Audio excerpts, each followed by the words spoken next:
Alors, je suis Jérôme Théveny, je suis le directeur général du CFA de l'ameublement La Bonne Graine. Nous formons des apprentis depuis 150 ans dans 13 métiers du décor intérieur et je suis ici aujourd'hui pour présenter le travail des élèves qui ont mis en valeur, ou du moins qui ont présenté les travaux de Paul Arzins en termes d'encadrement. Les élèves ont été très sensibles à ce patrimoine qu'ils ont eu à traiter. Ils s'inscrivent en même temps dans une démarche contemporaine qui est celle de créer l'encadrement avec à la fois une présentation de papier et en même temps un cadre qui va mettre l'œuvre en valeur. Et dernier élément, le souci futur, comment conserver ces œuvres donc une fois encadrées pour qu'elles puissent traverser les époques sans être à nouveau altérées. Voilà, donc l'apprenti, accompagné de ce formateur, se retrouve tour à tour à la fois le créateur, le conservateur, mais aussi celui qui réalise. Et pour l'occasion, on a poussé au maximum la démarche pédagogique. On a une présentation qui montre des cartons 100% coton, donc sans acide, des colles qui sont neutres, des travaux qui sont mis en place dans les cadres avec du papier japonais où encore là 100% chanvre, le pH est totalement neutre et plusieurs métiers se retrouvent dans cette production.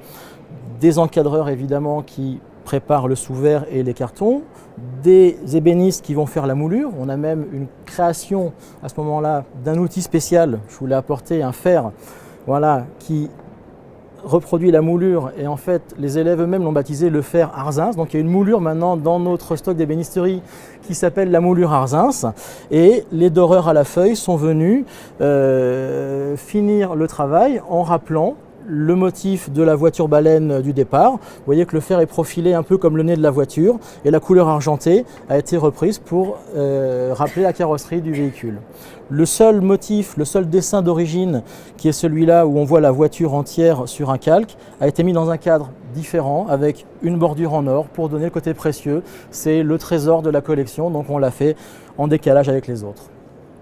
Vous êtes exposant également au salon. Nous avons cette chance de pouvoir participer au salon de l'objet d'art cette année. Donc nous avons amené une partie de nos mobiliers, de nos sièges, de nos livres et des productions des élèves.